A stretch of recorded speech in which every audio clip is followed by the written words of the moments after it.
कौन कौन आज चावल खा के आए वो हाथ ऊंचा करो। चावल बाकी ने खाया नहीं, चावल नहीं खाता बेटा तो हाथ क्यों नहीं ऊंचा किया? चावल खाया तो मैंने कहा जो चावल खाए वो हाथ ऊंचा करो। देखो थोड़ा सोचो, थोड़ा सोचो कि ये चावल आपकी मुख में जो पहुंची इसकी यात्रा के बारे में सोचो। चावल कहाँ से आया?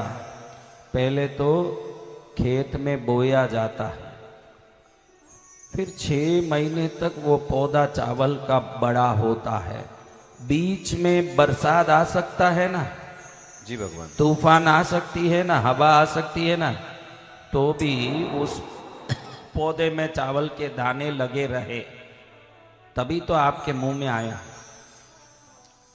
अबे चावल के दाने तोड़ के किस खेती ने इसको बड़े पैमाने में सुखाया किया, किसानों ने, फिर इसको ले जाके राइस मिल में दिया ताकि पॉलिश हो, पॉलिशिंग होता है चावल का। अब ये पॉलिशिंग होने के बाद ये चावल होलसेल मंडी में जाता है। कहाँ जाता है? होलसेल मंडी में। होलसेल मंडी से गांव के, आप छोटे गांव से कौन आए हैं वो हाथ ऊंचा करो। छोटे गांव से उस गांव की मंडी में जाता है। उधर भी एक मंडी होती है, छोटा गांव है उधर भी एक छोटी मंडी, बड़ा गांव है उदयपुर में यहाँ बड़ी मंडी होगी ना, दान मंडी, लेकिन पास में ही एक बड़ी सादड़ी है तो यहाँ से माल जाएगी कि नहीं, तो वहां भी एक मंडी में जाती है। वहां तक ये दाना गया, फिर वहां से देखोगे तो दुकान में जाती है। दुकान में ही आपने खरीदा, फिर दुकान से आपके घर में सीधा मुंह में आ गया क्या? नहीं, डिब्बे में गया। बहनों डिब्बे में भर के रखती हो, उस डिब्बे में गया। अब डिब्बे से जब एक कटोरा निकालना था निकाला, तब इसको ऐसे बीना कंकर बिंकर चेक करते हैं कि नहीं, तो भी ये आया। कुछ दाने तो गिर जाते हैं ना, ये दाना आया तभी तो मुंह में आया। फिर इसको पकाया, थाली में लिया। कितनी बड़ी यात्रा सोचो। अपन सोचते हैं कि चाहे एक अनाज है मुंह में डाल दें, ऐसा नहीं है। उसकी यात्रा को सोचोगे तो अब मैं क्या बोलने वाला हूं ये समझ पड़ेगा कि अब खाने के लिए जब मुंह में डालते हैं, 6 महीने तक तूफान बरसात भयंकर हवा में भी टिका रहा कि नहीं? जब सुखाया तो भी टिका रहा, हवा में उड़ सकता है कि नहीं? फिर राइस मिल में गया टिका रहा, होलसेल मंडी में गया टिका, रिटेल मंडी में गया टिका, दुकान में आया टिका, घर में आया डब्बे में टिका, पका भगोने में टिका, थाली में आया टिका। जब खाने के लिए मुंह में लिया एक दाना गिर जाता है कि नहीं? इतना घूम के आने के बाद भी आपके तकदीर में नहीं होगा तो निश्चित वो दाना आपके मुंह से भी आते आते गिर जाएगा। दाने दाने पर लिखा है खाने वाले का नाम। जय जय गुरुदेव। आज आपको इतनी बजे यहाँ संत वाणी सत्संग करके अपने पुराने कष्टों से पापों से मुक्त होना लिखा है। बाकी दाने गिर गए, आप टिक गए, यहाँ आ गए, समझ। जय जय गुरुदेव। नहीं तो कैसे होता? आज इसका बाप को सुलाया नहीं, उधर सुलाया नहीं, इधर रख दिया, क्या बात है? उधर से इधर शिफ्ट हो गए हैं। तो महाराज ध्यान रखो, किस जगह कब कहाँ जाना आपकी वश की बात नहीं है। कई लोग सोचते हैं कि साली की शादी है, पत्नी को नई साड़ी दिलाता है कि अपने पियर जा रही है, मैं भी ससुराल जाऊंगा। बूढ़े भी ससुराल, इसमें कौन अपने आप को बूढ़े मानते हैं? कोई नहीं दिख रहे बूढ़े, तो कम ही है, 1-2 ही है, वो भी बूढ़े नहीं मानेंगे खुद को। लेकिन मैं आपको बोलता हूँ ये बूढ़े भी जब ससुराल जाते हैं, आप किसी बूढ़े को ससुराल जाते देखा क्या? भले उनके ससुर मर गए, अभी यही बूढ़ा है, इसके कौन से ससुर जिंदे होंगे? इनके ससुर मर गए, सासू मर गई, अभी साला ही जिंदा है इस बूढ़े का, तो भी ससुराल जाएगा तो शेविंग एविंग करके बड़े यूं टिप टाप होके जाएगा। आप देखना देखा कभी? सच है कि नहीं? और बुढ़े का अभी कोई ससुर है न सास, इसकी खुद की बुढ़ी दांत गिरी हुई है, फिर भी ये ससुराल जाए, ससुराल नाम से ही मन में एक वट आता है कि ससुराल जा रहा हूं। तो ध्यान रखो, ससुराल जाने के लिए हम निकलते हैं, सोचते हैं कि साली की शादी में जाऊंगा, ऐसे कपड़े गहने दिलाए, खुद भी बढ़िया कोट सूट। मैंने उदयपुर में एक चीज देखा, अंदर में खोखले क्यों ना हो, ये उदयपुर में जरूर देखा, झूठ नहीं बोलूंगा, अंदर में खोखले क्यों ना हो, बाहर बढ़िया कोट पहन के बढ़िया यूं पहन के आते हैं इस गांव में।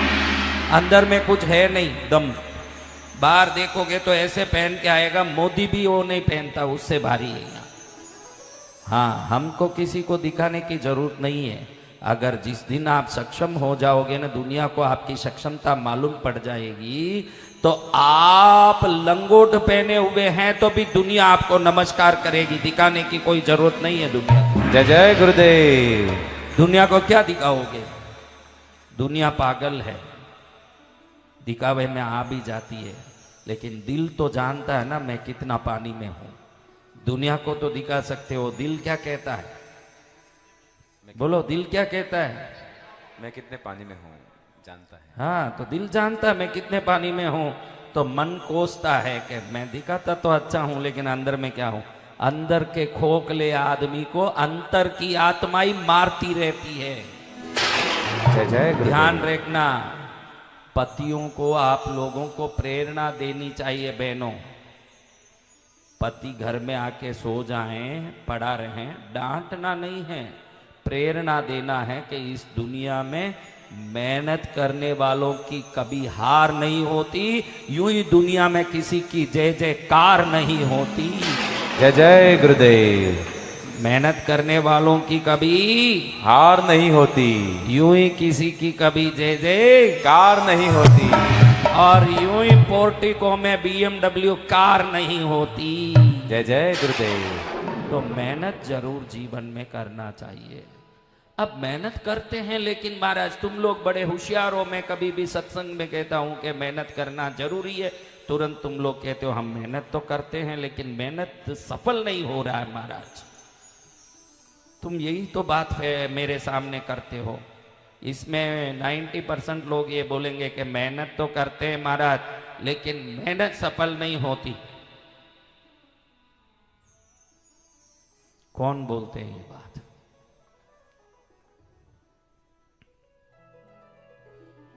कौन ये बात बोलना चाहते हैं? दिल से हाथ उठाओ कि मेरी मेहनत सफल नहीं होती, वो बोलो।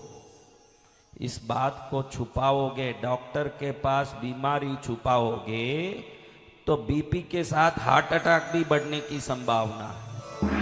संतों के सामने अपनी व्यथा छुपाओगे तो संत कृपा से वंचित हो जाओगे। ध्यान रखना, इधर कुछ भी छुपाने जैसा, वैसे तुम छुपा भी दोगे, तुम छुपा भी दोगे तो कुछ छुपने वाला नहीं है। तुम कुछ भी छुपा दो, कुछ छुपने वाला है। देखो मेरा बच्चा, ये बच्चे का बाप अभी वही अलमारे में कहीं से एक चाबी निकाल के उस चाबी को अलमारे में अंदर रख के बाद में ही आया है। पूछ लो उसको हाँ या ना।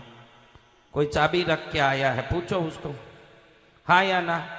तो वो किस अलमारे में क्या चाबी रखा वो तक मैं जान सकता हूं, तो सब जान ही सकता हूं। फिर तुम जय जय गुरुदेव। कुछ भी मुझसे छुपा हुआ कोई वस्तु मत समझना। संत जब भक्ति करते हैं और जब आराधना पूजा, देखो इसमें कितने फूल ऊपर चढ़े हुए, हजारों गुलाब, एक एक चढ़ाया, ऐसे गिरा नहीं दिया, एक एक मंत्र बोल के एक एक चढ़ाया। तो प्रतिदिन हजारों जप किया हुआ दिमाग है, तो उसमें सबका सब दिख जाता है, कुछ दिखना बाकी नहीं रहता, उसके लिए कुछ सोचना बाकी नहीं रहता। तो मेरे बच्चों, महेश तेरा माइक देना है, वो माइक देना तुम, इसमें गूंजन बहुत है क्या? देखूं तो पहले बोल के, नहीं तो फिर उसका ओम, देखा कितना फर्क, इसको उठाओ, ये शैतानी में।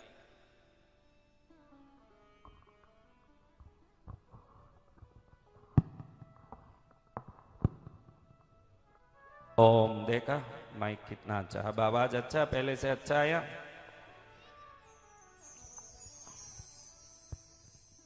हाँ आ गई तुम, अच्छा। देखो हम सब भगवती की उपासना करते हैं ना, तो भगवती लीला बहुत होती है। निर्विकार आत्मा भगवती को बालिका के रूप में देखना चाहिए। हमारे गुरुदेव ने बताया है कि भाई भगवती का स्वरूप इतना अद्भुत है कि साधारण दृष्टि से अगोचर है उसकी सुंदरता। 1 करोड़ कामदेव ने 1 करोड़ रति के रूप को निचोड़ दिया हो, तो भी मां के रूप के चरण के धूल में भी रंबा, उर्वशी, मेनका, तिलोत्तमा आदि कोई भी अप्सरस उनके सामने टिक नहीं सकती। जय जय मां। तो साधकों को क्या करना चाहिए? अपने इष्ट को बालिका के रूप में देखना चाहिए। कैसे देखना? बालिका के रूप में। अब तुम इतनी औरतें आई हो, मैंने पूरी जिंदगी मेरी कथा में देखा है, मैं जहां बैठता हूं सीधे सामने आके एक बालिका बैठती है। वो हरदम, मुझे कल भी बैठी थी सीधे सामने, आज भी आके यहीं बैठी। सब उसी को यहाँ जगह कैसे मिला वो नहीं बैठ रही है। मेरी माँ अपने स्वरूप की प्रतिनिधि भेज रही है कि ये बैठो भाई, यहाँ बैठ जाओ। जय जय मां। ताकि मैं इसको देख के सदा पवित्र बना रहूं, ये माँ की इच्छा है। ध्यान रखना, संसार की औरतों को देखना, तुम सब मेरी बेटियां हो, माँ बहनें हो, वो अलग बात, फिर भी इसको देखता हूं तो माँ याद आती है, क्योंकि माँ सबसे पहले एक बालिका के रूप में ही भक्तों को आशीर्वाद देती है, क्योंकि वो माँ का दिव्य स्वरूप ऐसा होता है। तो यही आके क्यों बैठी, इसलिए मैं बताया कि ये माँ की इच्छा से बैठी है। किसकी इच्छा से? माँ की इच्छा से। यहाँ जो भी हो रहा है माँ की इच्छा से हो रहा है। तुम सब आए हो ना, किसी को लोभ है, किसी को कुछ तृष्णा है, कुछ सोच रहे हैं कि जाएंगे तो कुछ गुरुदेव से कुछ आशीर्वाद मिल जाए, बात करने की कोई मौका मिल जाए, ऐसे 1000 लोभ से आते हैं। उनको मालूम नहीं है कि कुछ पूछने की जरूरत नहीं, न कुछ बोलने की जरूरत नहीं। मैं बैठा हूँ, आप बैठे हो, भगवान बैठे हैं, हम सबका यहाँ उपस्थित होना ही हमारे आगे के जीवन को संवारने का सर्वोत्तम उपाय है। जय जय गुरुदेव। न बोलना। हाँ, एक हिंदी गाना ही है, अब आप जानो या ना जानो, एक हिंदी गाना ही है, कुछ ना कहो, कुछ भी ना कहो, क्या कहना है, क्या सुनना है। सुना ये गाना? ये सदा संतों के पास ध्यान रखने जैसा ये भजन समझ लो, इसको पिक्चर का गाना मत समझो। आप जब भी आते हो, कुछ ना कहो, कुछ भी ना कहो, क्या कहना है, क्या सुनना है। ये ध्यान रखो कि हमारे, देखो एक बढ़िया सा उदाहरण आपको बताता हूं। ये कथा जैन धर्म की है, लेकिन कथा तो कथा है, उससे सार लेना है हमको। हम एक सार ले लें इससे। क्या सार? आज से इसको जरूर शिक्षा मान के जीवन में चलना। के गुरुदेव एक शिक्षा दे रहे हैं आज मुझे, ये शिक्षा मान लेना। आज मैं जो बात बोल रहा हूं मेरी बच्चियों, इसको शिक्षा मान लो।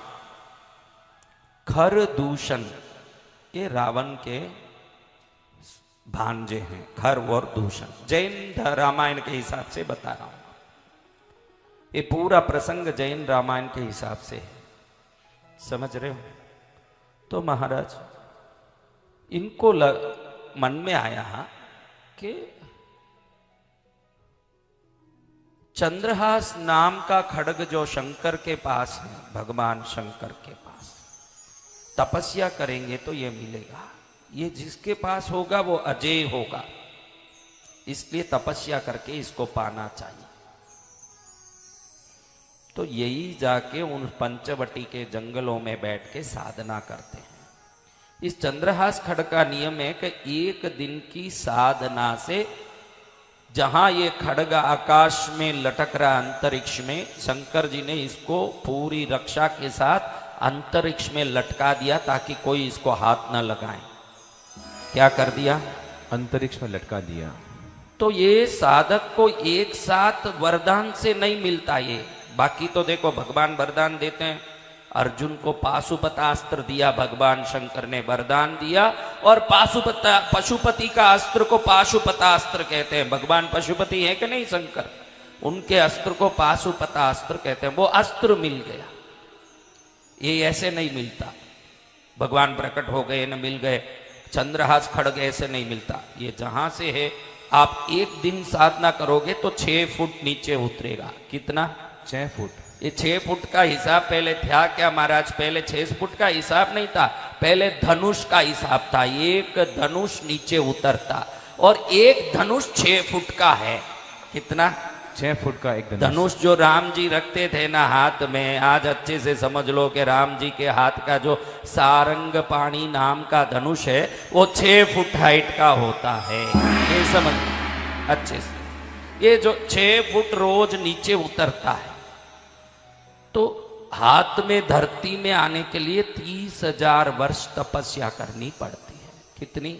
30,000 वर्ष। यानी अंतरिक्ष का जो माप, दूरी, और अपनी धरती की इस पृथ्वी का कोने, दोनों में 6 फुट इंटू 30,000 करो तो गिनती आती है। समझ गए हो आप? 30,000 भी नहीं, 365 इंटू 30,000, वो जो डिवाइडेड जो आता है इंटू 6 फुट। समझ गए? तो अब खरदूषण ने सोच लिया कि हम तो इसको पाके ही रहेंगे, हम इसको लेके ही रहेंगे। तो 30 फुट तो साधना 30,000 वर्ष तक कर रहे हैं। साधना कर रहे हैं। इसी समय 30,000 वर्ष खत्म होने आया। कितना वर्ष? 30,000 वर्ष। एक दिन बाकी है। कितना? एक दिन। तब वो कितनी दूरी में होगा बताओ? 6 फुट बाकी है ना, तो 6 फुट तो आप लपक के भी ले सकते हो ना, 6 फुट तो कूद के कोई भी ले सकता है। लेकिन इन्होंने सोचा जब 30,000 वर्ष कर लिया साधना, तो एक दिन क्यों छोड़ें, वो भी पूरा करके हाथ में लेंगे इस धनुष को। बैठे हैं साधना करते। दिन कितना बाकी है? एक दिन। एक दिन बाकी है। इधर एक दूसरी कहानी सुनाता हूं। एक बड़े महापुरुष हुए हैं जिनको कलिकाल सर्वज्ञ हेमचंद्राचार्य, ऐसे जैन धर्म में उनको कलिकाल के सर्वज्ञानी माना जाता है, सब जानते थे। उन्होंने करोड़ों स्तुतियां बनाई। कितनी? करोड़ों स्तुतियां। हाँ, करोड़ों। एक ही स्तुति करोड़ श्लोक का बनाया। एक स्तुति करोड़ श्लोक का। कभी सुना एक स्तुति करोड़ श्लोक की? तो ऐसे महापुरुष थे। उनको लगा कि ये विद्वता प्राप्त करने के लिए, ये बाद में बनाया, पहले उन्होंने सोचा कि विद्वता प्राप्त करनी हो, ज्ञान प्राप्त करना हो तो किसका आशीर्वाद चाहिए? बोलो, जोर से बोलो। सरस्वती माँ का। तो कश्मीरी जो ये अनुपम खेर है ना, अनुपम खेर, नाम सुना? अनुपम खेर जी। ये सब सुना है, लेकिन हेमचंद्राचार्य नहीं सुना। अनुपम खेर जरूर सुना। हमने सुनाई ऐसी चीज जो जीवन में दुख आ जाए, ऐसी बातें सुने। सुबह उठे मेरी बहनें, सतियों का नाम स्मरण करें, सीता, तारा, मंडोदरी, ऐसे नाम स्मरण करोगे तो आपके हृदय में सौभाग्यवती बनने की शक्ति बढ़ती ही जाएगी। हम सुबह उठते ही मोबाइल देखने लगते हैं। क्या देखते हैं? सुबह उठे इधर ही पहले आंख खुलते ही क्या? बोलो बहनों। मोबाइल। हाँ, इधर से मोबाइल।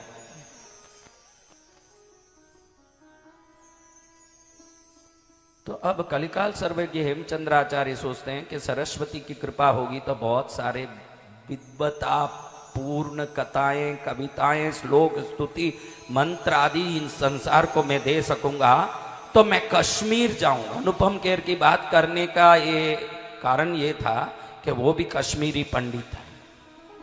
कश्मीरी पंडितों पर बहुत सारे अत्याचार हुए हैं। पहले ये कश्मीर में ही शारदा पीठ था। क्या पीठ? शारदा पीठ। यानी सारस्वत ज्ञान, सरस्वती का आशीर्वाद अगर कहीं पर स्थित था और वो प्रज्ञा युक्त प्रखर सिद्धि कश्मीर में मिलती थी। तो हेमचंद्राचार्य ने सोचा कि मैं कश्मीर जाऊं। कहां जाऊं? कश्मीर। वो तो ऐसे संत, जैन संत है जो पैदल जाते हैं। जैन संतों को आपने कभी देखा है वो पैदल जाते हैं? देखा आपने जीवन में? तो कश्मीर कहाँ है? गुजरात में पाटन में वो थे उस समय। गुजरात से कश्मीर जाना, उस जमीन में पैदल जाना। अभी देखो उदयपुर के ठंड में ही आप लोग ठिठुर रहे हो कि कैसे कश्मीर की वादियों में बर्फ कितनी। शिष्यों ने कहा गुरुदेव आप पैदल जाओगे मत जाओ, क्योंकि वैसा ज्ञान का क्या जरूरत है जो हमारे शरीर को कोई प्रकार से हानि पहुंचाता हो, मत जाओ प्रभु। तो महाराज जी ने कहा कि पाऊंगा तो कृपा पाऊंगा, वरना शरीर का क्या बड़ा महत्व है। आप भी ध्यान रखो, कुछ लक्ष्य को विशेष बनाओ। तुम लोगों का लक्ष्य विशेष नहीं है। जितने लोगों ने बोला कि हम मेहनत कर रहे हैं सफल नहीं हो रहा है, अगर आपका निशान एकदम सटीक होगा तो क्या तीर लक्ष्य को भेदेगा? नहीं भेदेगा।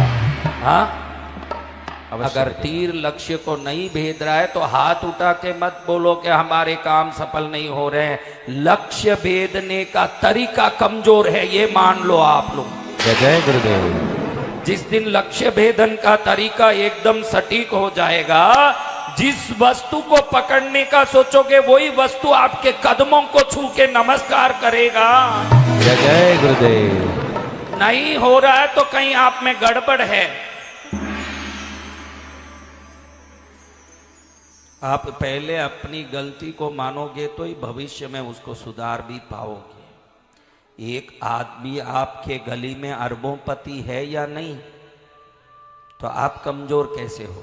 उस जो आदमी अरबोंपति है उसके 3 आंख है क्या? नहीं। 4 कान है क्या? नहीं। 3 पैर है क्या? नहीं। 34 दांत है क्या? नहीं। कितने दांत? 32। तेरे ही 32 दांत, उसके ही 32 दांत है। तो ये आज निश्चित कर ले मेरे सामने मेरे बच्चे, अगर वो 32 दांत वाला आदमी अरबोंपति बन सकता है और तू भी 32 दांत वाला है तो तू भी अरबोंपति बन सकता है। जय जय गुरुदेव। तू क्यों नहीं बनेगा? तेरे तरीके में कोई गलती है, तरीका सुधार। सबसे पहले क्या सुधारना आज बताने वाला हूं। किसको सीखना है? सभी को। तो पहले ये कहानी खत्म करके सीखेंगे, फिर सब सीख लेंगे। आज थोड़े दिन में तुम सब ऐसे तैयार हो जाओगे कि मैं उदयपुर से निकल भी जाऊंगा तो भी तुम्हारा झोपड़ा तो महल बन के ही रहेगा। जय जय गुरुदेव। किसी को लोभ नहीं देता, ये कोई लोभ नहीं है। अगर हमारे में हिम्मत और हरकत ये 2 शक्तियां आ जाए तो गधा भी हाथी बन सकता है। ये आना चाहिए। हाँ, तो अब देखो महाराज जी बोल रहे हैं मैं जाऊंगा ही जाऊंगा, शिष्य बोल रहे हैं मत जाओ प्रभु, कश्मीर बहुत ठंडा है, मत जाओ मेरे नाथ। लेकिन गुरु महाराज कह रहे हैं जाऊंगा तो जाऊंगा भाई, मुझे सरस्वती चाहिए। क्या चाहिए? सरस्वती। कंठ बसो। सरस्वती कहां बसती है? कंठ में। सभी देवता दुनिया के हृदय कमल में बसते हैं। कहां बसते हैं? हृदय कमल में। तो कितना ट्रैफिक जाम होता होगा। शंकर जी बसेंगे तो कहां बसेंगे? हृदय कमल में। हाँ, पार्वती बसेगी तो कहां बसेगी? हृदय कमल में। अब हृदय कितना बड़ा मेरे महाराज, बोलो हृदय कितना बड़ा। आप 33 कोटि देवताओं को बसाओगे, हृदय में बसेंगे। ये एक ही देवी है जो लोनली हैप्पीनेस से रहती है, कंठ में रहती है। ये माँ कहाँ रहती है? कंठ में। सभी देवता एक दूसरे से टकरा के ट्रैफिक जाम करते रहते हैं। सरस्वती कहती है कि मेरी जगह में और कोई नहीं आ सकता, क्योंकि ज्ञान विलक्षण है तो ज्ञान की देवी भी विलक्षण स्थान पर निवास करती है। जय जय मां। ज्ञान विलक्षण है, बाकी सब मिल जाएगा भाई, ज्ञान मिलना ना। आप लोग कोशिश करना, आप लोग अभी कोशिश कर रहे हो धनी बनने की। मैं नहीं कहता कि धनी नहीं बनना, धनी जरूर बनो, लेकिन इस संसार में धन काम का है तो परलोक को सुधारने में भी ज्ञान काम का है, वो बहुत जरूरी का वस्तु। जय जय गुरुदेव। परलोक भी सुधरेगा ज्ञान से। क्या सुधरेगा? परलोक। धन लेके भाई बहुत पाप किया, इधर म्युनिसिपालिटी में अंडर टेबल पैसा देके काम करवाए, 4 मंजिल बनाने का लाइसेंस मिला था, लेकिन अंडर टेबल पैसा देके 5वां मंजिल एक अनलाइसेंस्ड मंजिल बनवा के सोसाइटी बनवाई। बहुत सारे उल्टे सीधे काम करके पुलिस को रिश्वत दिया। यमराज को कुछ दे के छुट पाओगे क्या? नहीं। हाँ, तो सब तिकड़मबाजी संसार में काम आने वाली है, परलोक में आपकी विवेक ही काम आएगा। तो विवेक की देवी कौन है? सरस्वती। देखो ये देवताओं के वाहन भी अद्भुत है। आज मुझे आया मन में, देखो देवताओं के वाहन सोचो, सरस्वती का वाहन हंस है। हंस का स्वभाव क्या? दूध अलग कर देता है ना, पानी अलग कर देता है। क्या करता है? दूध और पानी अलग कर इसको न्याय शास्त्र में क्षीर नीर विवेक कहते हैं। क्षीर यानी दूध, नीर यानी पानी। क्षीर नीर विवेक यानी दूध अलग पानी अलग करने वाले वाहन को जो सरस्वती बैठी है लेके, वो बोलती है कि गलती क्या है, सही क्या है, इसको दूध और पानी की तरह मेरे भक्त अलग कर सकते हैं। क्योंकि जिनको मैं मिल जाती हूं उनको गलत सही का सही विवेक मिल जाता है, जैसे हंस को पानी और दूध का विवेक मिल जाता है। जय जय माँ। समझ रहे हो? तो ऐसी सरस्वती माँ का वाहन क्या है? हंस। वो क्या करता है? अभी मैंने बोला ना, क्या करता है? बहनों बोलो, करता है ना। अब देखो यमराज का वाहन क्या है? बोलो, यमराज का वाहन क्या है? ऐसा। अब बोलो, हाथी। इंद्र का वाहन। इंद्र का वाहन क्या? हाथी। हाथी है ना, ऐरावत। ऐरावत। इंद्र बरसात का देवता है। आपको मालूम है ना, गोवर्धन पहाड़ को कृष्ण भगवान ने हाथ में उठा लिया। इंद्र गुस्सा कर लिया कि भाई मेरी पूजा नहीं की, इन लोगों ने पर्वत की पूजा की। इंद्र मूसलाधार तूफान करने लगा और छिटी उंगली में भगवान कृष्ण ने गोवर्धन पर्वत को उठाया, गोवर्धन धारी बन गए। क्या बन गए? गोवर्धन धारी। सुना ये बात? हाँ, ये संगीतकार गाते रहते हैं, गोवर्धन धारी गोवर्धन धारी। क्या कहते हैं? गोवर्धन धारी। हाँ, तो ये गोवर्धन धारी पर्वत को उठा के खड़े हो गए। इंद्र को गोप से सभी गोपों को बचाने के लिए खड़े हो गए। लेकिन इंद्र का वाहन क्या है? हाथी। यमराज का वाहन क्या है? पैसा। अब अच्छे से सोचो, इस संसार में बरसात कितनी जरूरी वाली चीज है। इसलिए परमेश्वर भगवान ने इंद्र को हाथी दिया। बरसात हाथी पर बैठा हुआ इंद्र फटाफट, हाथी कैसे चलता है?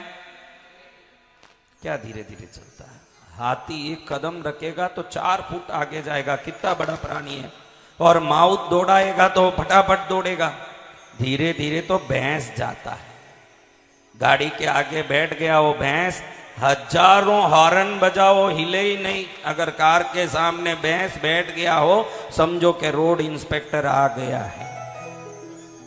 हाँ, गाड़ी का पूरा टेस्टिंग होगा बाद में। क्यों भगवान ने यमराज को भैंस दिया?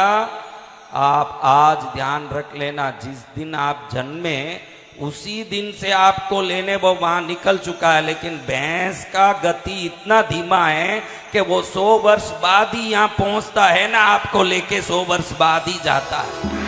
जय जय माँ। क्योंकि उसकी गति धीमी है। और जिसकी गति धीमी होगी वो ऐसा, देखो हम मृत्यु के देवता को धीमी गति वाला वाहन दिया, जीवन के देवता को तेज गति वाला ब्रह्म वाहन दिया। जीवन के देवता, बरसात हमारा जीवन है कि नहीं? लारी के पीछे क्या लिखा? जल ही जीवन है। क्या लिखा है लारी के पीछे? जल ही जीवन है। तो जल ही जीवन है, तो जल चाहिए। तो देने वाले देवता दौड़े आते हैं, प्राण लेने वाले देवता धीमा चलने वाले भैंस पर आते हैं। ये प्रभु की बड़ी कृपा। इन वाहनों में बड़ा रहस्य छुपा हुआ है। आप कभी सोचे नहीं होंगे कि ऐसा भी है। देखो ये भैंस धीरे धीरे आ रहा, जिस दिन जन्मे उसी दिन ऊपर से निकल चुके यमराज लेने के लिए। उनका जो सिस्टम है वो पक्का है। मनुष्य जन्मे तभी वो रवाना हो गए, पहुंचेंगे 100 वर्ष बाद। कब पहुंचेंगे? 100 वर्ष बाद। क्योंकि भैंस धीरे धीरे आता है, समझ गए? तो ऐसी सरस्वती की साधना करने के लिए हेमचंद्राचार्य सोचते हैं मैं कश्मीर जाऊंगा। किसकी साधना? सरस्वती माँ की। बोलो किसकी साधना? बोल बेटा, तू पढ़ाई करती है?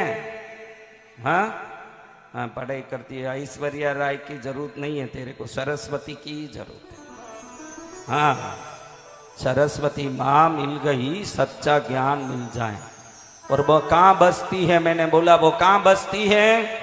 कंठ में। कंठ बसो महारानी, हा कंठ बसो महारानी, कंठ बसो मेरे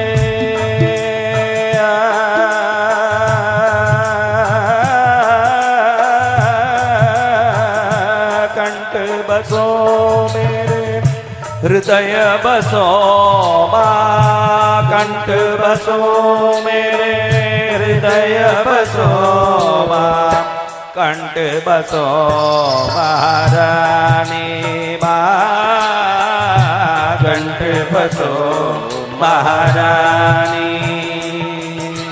कंठ बसो महारानी, रानी रानी रानी रानी, कंठ बसो बाबा बाबा बाबा बाबा बाबा बनी बाबा बाबा बाबा बाबा बाबा बनी सानी बाबा बनी सानी बाबा बनी सरस्वती। ओम ऐं सरस्वत्यै नमो नमः, नमो नमः। ओम ऐं सरस्वत्यै नमो नमः, नमो नमः। ओम ऐं सरस्वत्यै नमो नमः। अब हजारों किलोमीटर दूर जाना है। कितने किलोमीटर? हजारों किलो। बोलो कितने किलोमीटर दूर जाना? क्या गुजरात के पाटन से कश्मीर 5 किलोमीटर दूर हो गया? नहीं। वो निकल गए, पैदल जाना है। आज का जमाना देखो, इधर फ्लाइट पकड़ा न उधर अमेरिका पहुंच गया। कहाँ पहुंच गया? अमेरिका। वो जमाना आपका कितना अच्छा। देखो हम सुविधा युक्त एक युग में जी रहे हैं जहां एक मोबाइल के द्वारा एक क्षण में अगर हमारे बच्चे अमेरिका में भी हो तो यहां उनका मुख देखना हो जाता है।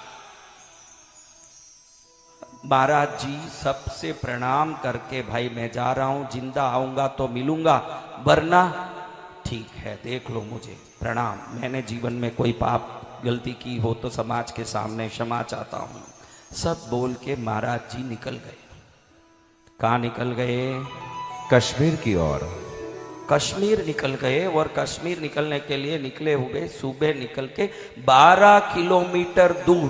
कितनी दूर? 12 किलोमीटर। 12 किलोमीटर दूर जाके एक छोटे कस्बे में रुक गए, क्योंकि रात में वो चलते हैं नहीं सूर्यास्त के बाद। जैन मुनि।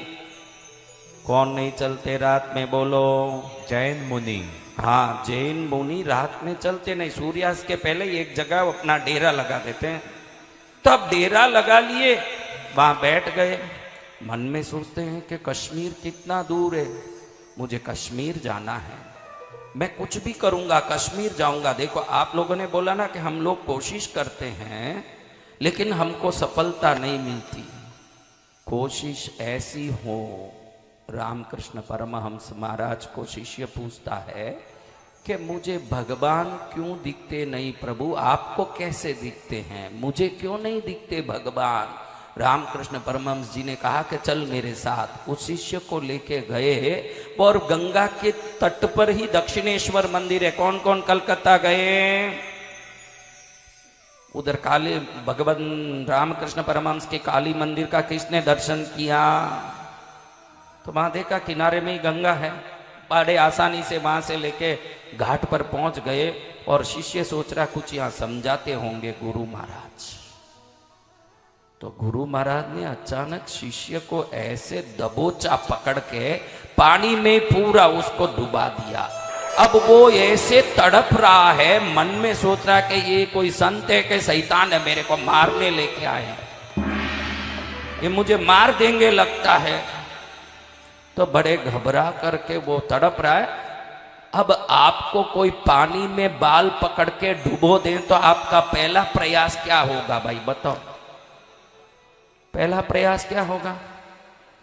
और कोई बलवान आदमी आपके प्रयासों से भी बल डाल के आपको डुबा के रखे तो क्या होगा? प्राण के लिए छटपटा जाओगे कि नहीं? इतना चटपटाया वो लड़का, उसको लगा कि इस क्षण नहीं छोड़े तो मेरा प्राण निकल जाएगा।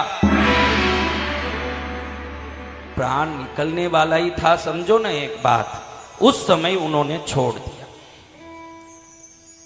जैसे ही बाहर निकला, नाक से पानी गिर रही है, मुंह से पानी गिर रहा, आंख लाल हो गया। कम से कम आधा घंटा तो श्वास को संतुलित करने में लगा, तड़प गया भयंकर। गुरु महाराज पूछ रहे हैं भैया पानी में कैसे लगा? मन में सोचता क्या बोले इनको, इन्होंने डुबा के, और आनंद से पूछ भी रहे हैं कि भाई क्या हो रहा है। वो कहे कि महाराज एक क्षण जाता तो मेरे गले में माला पहनानी पड़ती लोगों को, ये हालत कर दिया आपने।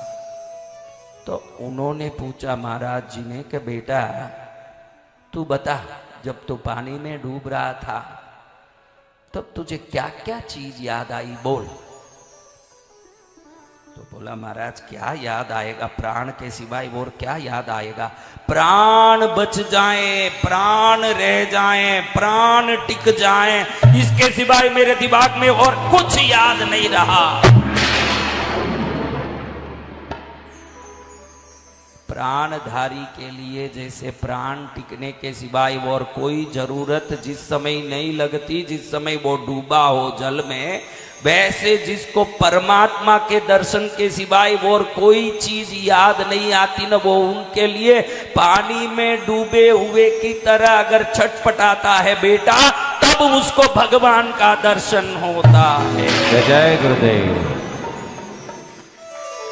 वो आपके लिए भी ये बात साबित होती है महाराज, ये आपके लिए भी, ये भगवान को पाने के लिए ही नहीं, लक्ष्य में सफल होने के लिए भी। आप देखो बोलते हो ना हम तो बहुत मेहनत करते, अरे नालायक तूने कौन सा बड़ा मेहनत कर लिया, तू कौन सा तीर मार लिया, कभी तो पढ़ा है न, कभी व्हाट्सएप देखता है न, कभी यूट्यूब देखता है न, कभी पिक्चर जाता है न, कहीं पड़े पड़े पंचायत करता है न, 10 घंटा तो सोता है, 2 घंटा तो नहाने धोने टट्टी जाने खाने पीने में, 12 घंटा तो ऐसे निकल गया, 2 घंटा तो व्हाट्सएप चलाता है, 1 घंटा फेसबुक चलाता है, 2 घंटा यूट्यूब इंस्टाग्राम चलाता है, और 2 घंटा बाहर बैठ के लोगों से पंचायती करता है। 20 घंटे ऐसे निकाल दिए नालायकों ने, फिर बोले कि भाई हम मेहनत करते सफल नहीं हो। पानी में जैसे प्राण के लिए व्यक्ति छटपटाता है, लक्ष्य के लिए, सफलता के लिए जिस दिन तुम वैसे छटपटाओगे, सफलता तुमसे दूर हो ही नहीं सकती, क्योंकि सफलता होके ही रहेगी, क्योंकि तुम छटपटा रहे हो, तड़प रहे हो। अब सच में मान लो, जिन्होंने हाथ उठाया कि हमको सफलता नहीं मिल रही, तुम इतने छटपटा रहे हो क्या उस सफलता के लिए? मान लो इतना छटपटाहट है तो वो तड़प लाओ, पहले कुछ नहीं है, तो भले 100 माता हिला, तो बुद्धिहीन आदमी है, तो बुद्धिहीन आदमी है। असली चटपटाहट क्या है तुझे मालूम ही नहीं। जिसको चटपटाहट आ जाए वो रात में सपना नहीं देखता, दिन में भी उसी को सपने के रूप में देखता, खाली रातों में सपना नहीं देखता। हर आदमी कह देता है कि मैं बहुत मेहनती हूँ, बहुत सफल होने की इच्छा से मेहनत कर रहा हूँ।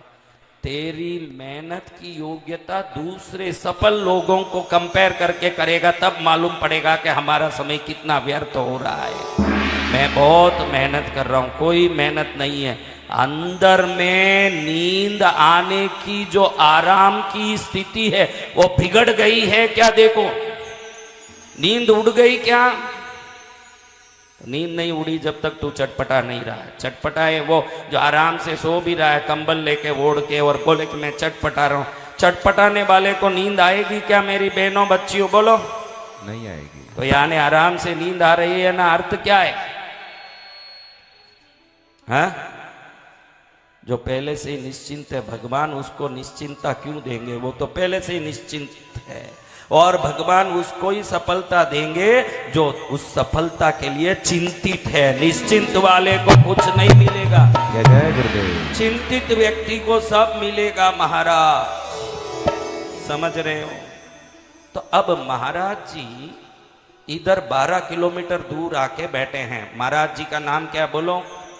कलिकाल सर्वज्ञ हेमचंद्राचार्य। क्या नाम है? कलिकाल सर्वज्ञ हेमचंद्राचार्य।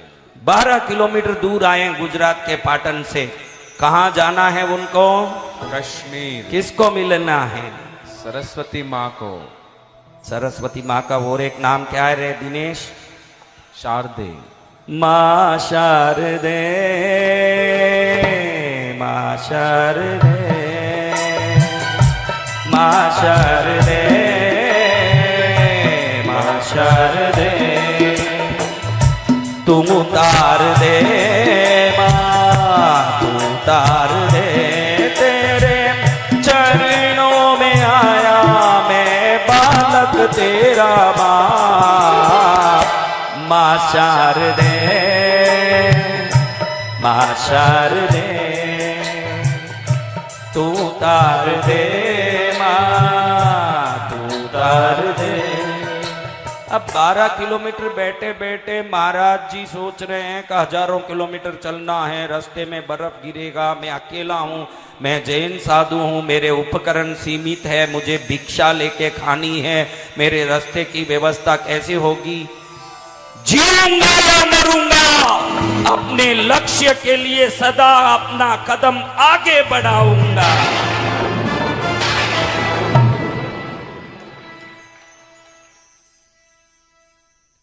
अब इधर हम पहले ये कहानी सुने थे, इसके पहले वो भी अधूरी है कहानी। वो किसकी कहानी, बोलो? हाँ? कितने वर्ष साधना हो गई है? 30। कितना दिन बाकी है? 1 दिन बाकी है। और खड्ग कितनी दूरी में है? 6 फुट। लपक के ले सकते हैं? ले सकते। लपका नहीं बैठे हैं। उनके प्रारब्ध कर्म समझो, उनका संचित कर्म समझो, उनका पुण्य पाप कर्म जो समझना समझो। सामने खड्ग दिख रहा है और हजारों करोड़ सूर्य की चमक से चमकते हुए उस चंद्रहास खड्ग को देखने के बाद भी वो बैठे हैं कि कल लेंगे इसको। कब लेंगे? कल। कल की विचार में बैठे हुए हैं। और महाराज जी कितने किलोमीटर चले हैं? 12 किलो। और कितना बाकी? हजारों। और इधर खरदूषण के लिए कितने दिन बाकी? 1 दिन। कौन बहुत निकट है? खरदूषण। खरदूषण निकट है ना।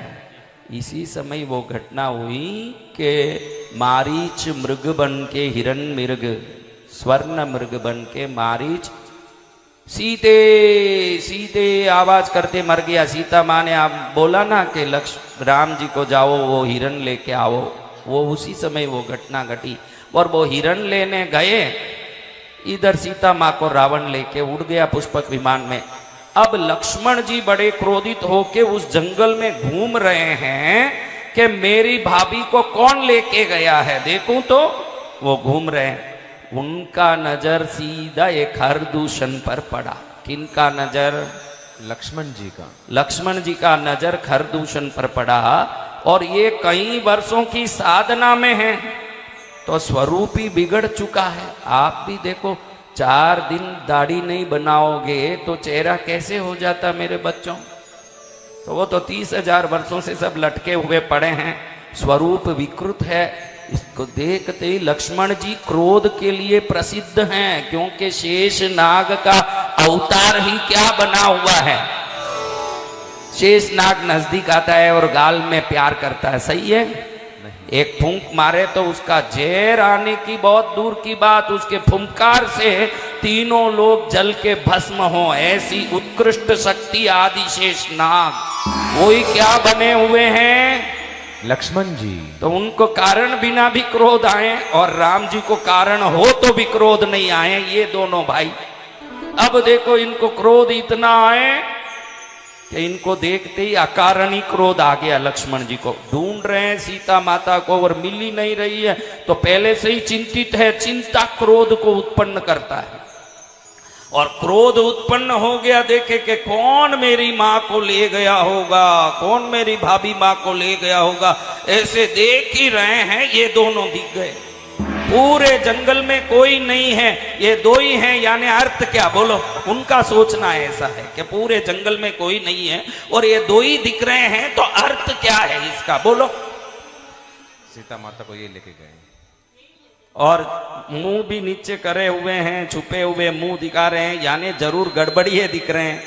तो लक्ष्मण जी ने आव देखा न ताव देखा, तुरंत अपना जो तीर था उसको उठाया और एक तीर मारा, वो दो बन के निकला।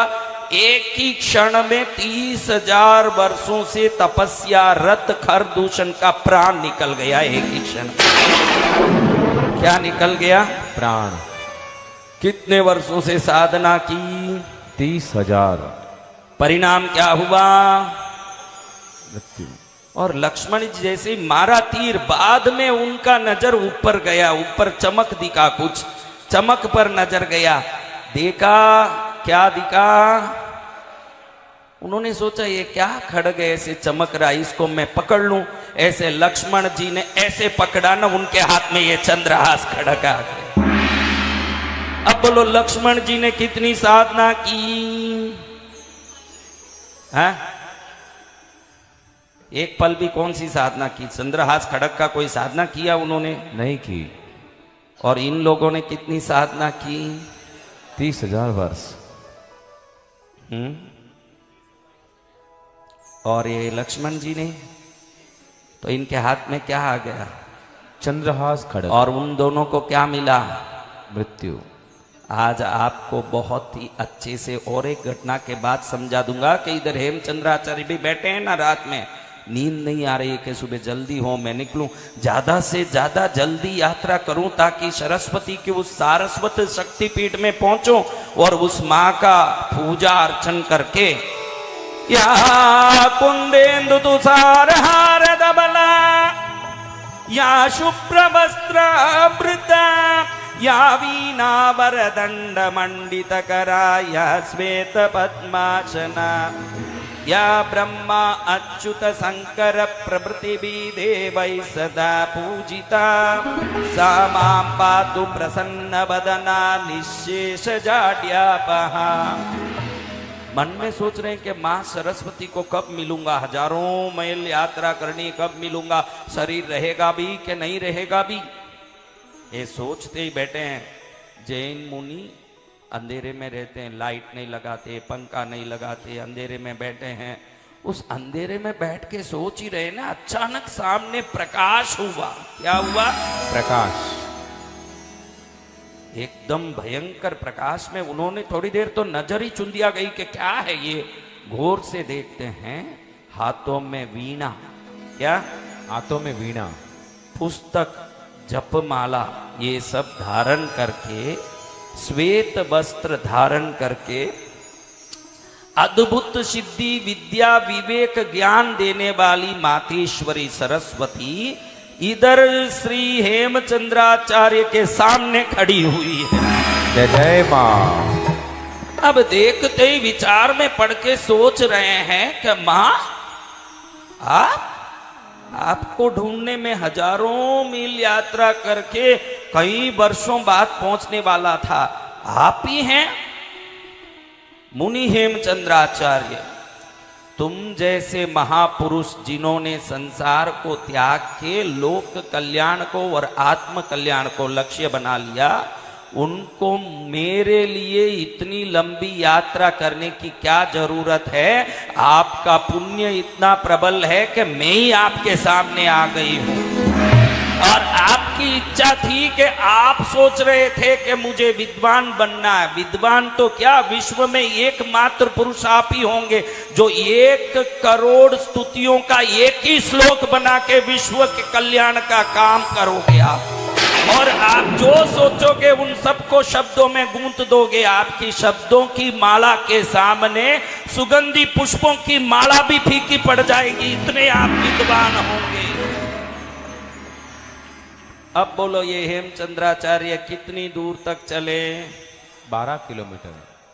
तो इनको ये सिद्धि कैसे मिल गई? और लक्ष्मण जी को वो खड्ग कैसे मिल गया? और खरदूषण को मौत कैसे मिल गया? इतनी साधना के बाद आज उपस्थित मेरे बंधुओं, भाइयों, माताओं, बहनों, बच्चियों, बच्चों, आप ये ध्यान रख लो, आपके प्रयत्न से कुछ नहीं मिलने वाला, आपकी योग्यता से मिलने वाला है। जय मां। आप बहुत प्रयत्न करते हो, धंधा सफल नहीं हो रहा। आप बहुत प्रयत्न करते हो, पढ़ाई दिमाग में नहीं चढ़ रही है। आप बहुत प्रयत्न करते हो, जीवन में कोई काम नहीं हो रहा है, तो समझना प्रयत्न तो सही है, योग्यता में कई कमी है। लक्ष्मण जी ने कितना प्रयत्न किया, कैसे मिल गया? क्योंकि योग्य व्यक्ति को प्रयत्न नहीं करना पड़ता, अयोग्य प्रयत्न करके भी पा नहीं सकता। आज ये सीख लो आप लोग। तो योग्य कैसे बने? योग्य कैसे बने? दया मन में हो। आप मान लो आप लोगों में दया है कि ईर्ष्या है? अच्छे से चेक करो। कोई कहीं जाके बड़ा आदमी दिख जाए, हम मानने ही तैयार नहीं कि ये बड़ा आदमी है। हम तो मन में तुरंत सोचते इसने कोई डबलिंग किया होगा, नहीं तो इतना बड़ा आदमी कैसे बन सकता है। यानी तू अगर कमा नहीं सका तो दुनिया में जो है सब नालायक हैं बस। हाँ, एक औरत हीरे का गहना पहन के आ गई, तुरंत मेरी बहन तुरंत वह हीरे का गहना पहन के शादी में आ गई। अरे इसके पति को मैं नहीं जानती, लुच्चा आदमी कैसे भी कमा के दिलाया होगा।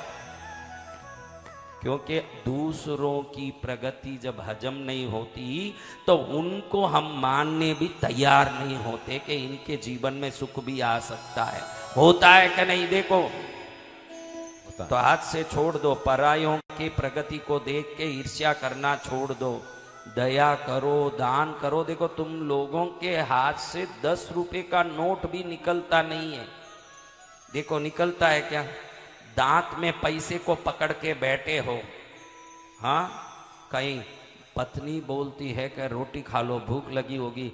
रोटी खाने मुंह खोलूंगा तो ये सिक्का नीचे गिर जाएगा, इस चक्कर में रोटी भी नहीं खा रहा, दांत में सिक्का पकड़ के बैठा। तो आपको मैं प्रेम से ये समझाना चाहता हूं कि इस संसार में सफल होना चाहते हो तो प्रयत्न से नहीं होगे। इसलिए आज मैंने इतना उत्तम दृष्टांत बताया है कि 30,000 वर्ष की साधना अगर निष्फल जा सकती है तो आपके 3, 10, 25 सालों का मेहनत कौन सा सफल होने का गारंटी है? जय जय मां। सफलता की गारंटी योग्यता से है मेरे बच्चों। किससे है? योग्यता से। जितना योग्य हो उतना पाओगे। तो योग्यता के लिए सत्संग में, संत सेवाओं में, ईश्वर के भजन में, दान पुण्य करने में, दया प्रेम करने में, विवेक से, क्रोध करना नहीं। क्या नहीं करना? क्रोध नहीं करना। किसको क्रोध नहीं आता है बताओ? कौन कौन हो जिसको क्रोध नहीं आता? हाँ, तो उसको धीरे धीरे कम करने की कोशिश करना।